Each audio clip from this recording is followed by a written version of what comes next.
The National Memorial is consisting of a 4.5 metre long stone wall, and then through that wall runs a bronze frieze. This frieze represents a seam of coal running through the earth, and it's been worked as a drift by miners and representing hundreds of years of mining history. So starting off very early times where you've got women and children working the mine, and then running along through time as working conditions and safety improves.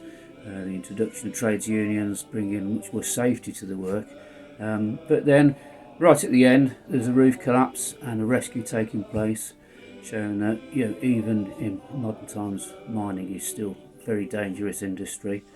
It's important to get the details right, so accumulate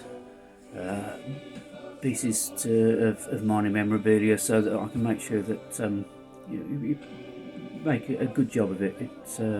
It needs to be done accurately, out of honour for these people that we're remembering, and it's not just remembering those who have been killed in the mines, but it's commemorating an industry in itself. I'm very proud to be part of this, and I hope I do it justice.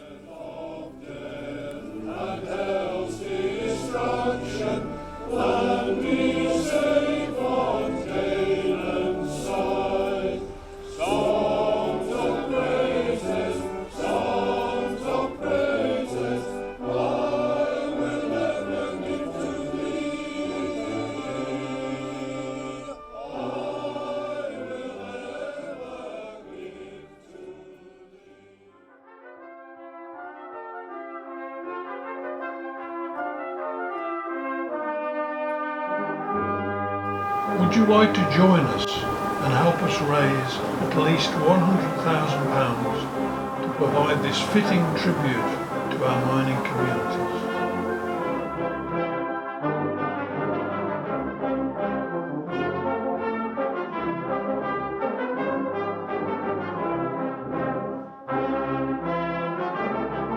Donate £5 by texting CHAPS to 70970.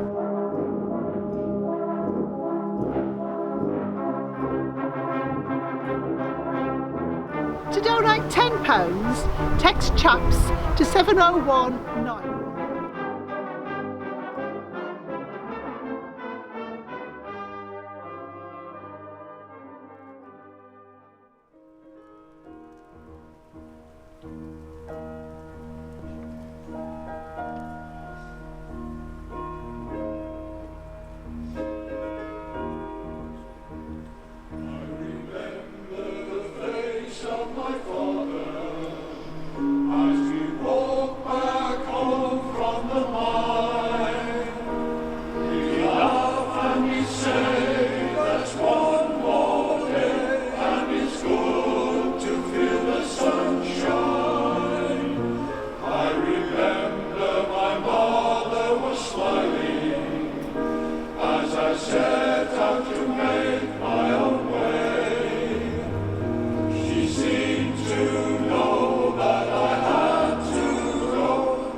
I would like to now invite His Royal Highness the Duke of Gloucester to unveil the plaque.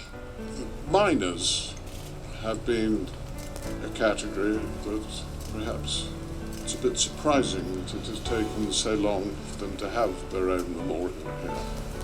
And it is for that reason that I'm delighted to be standing here and about to unveil this memorial to the many thousands of miners who gave their lives to mining.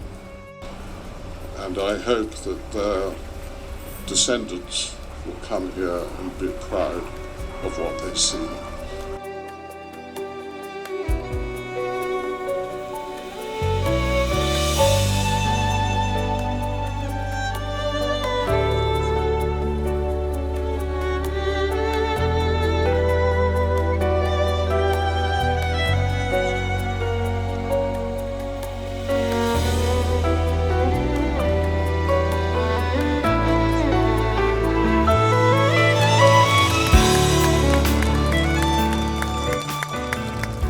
Great honour to be invited to lead this act of dedication as we prepare to dedicate this wonderful memorial.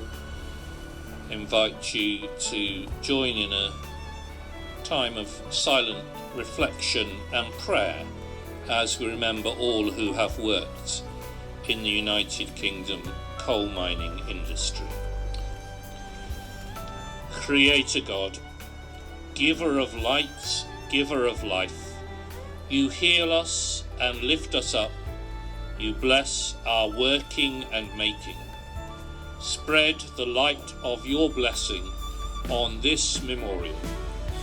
Receive our commemoration of miners from our communities, those who have given of their working lives, those who have suffered illness due to their work in the mines, and those miners who have died.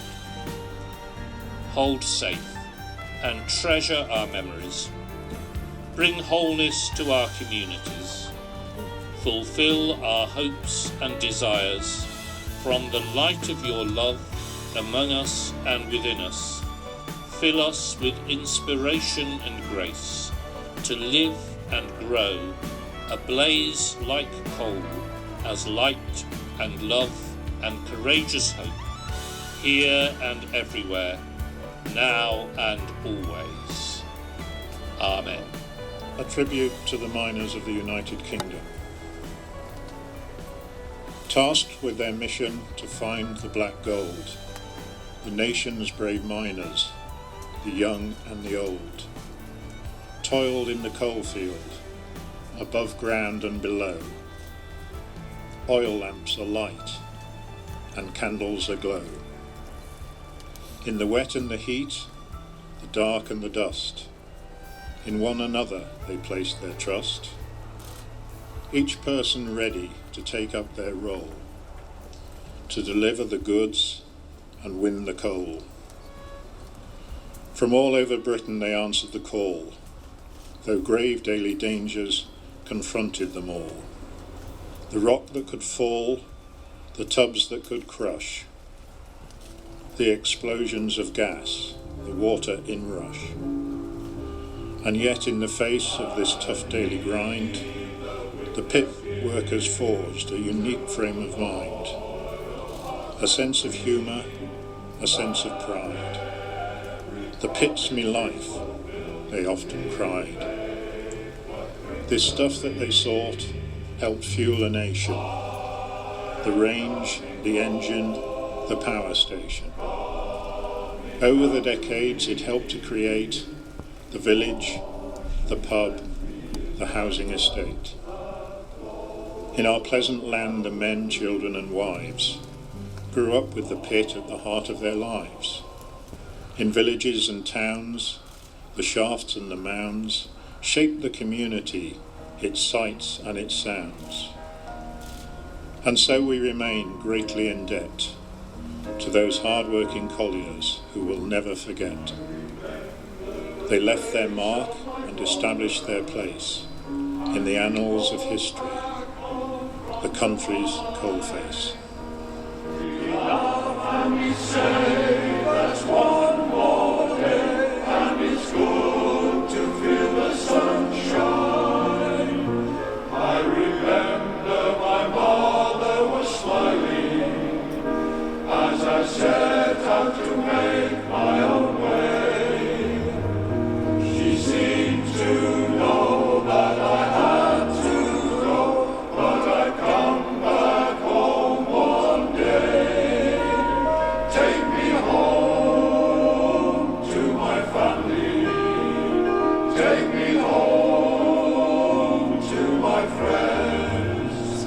Take me home where my heart lies, and let me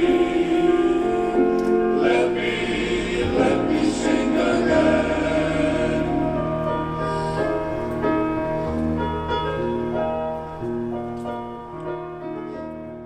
Ladies and gentlemen, and honoured guests, on behalf of Chase Arts for Public Spaces, I thank their Royal Highnesses for gracing us with their presence today.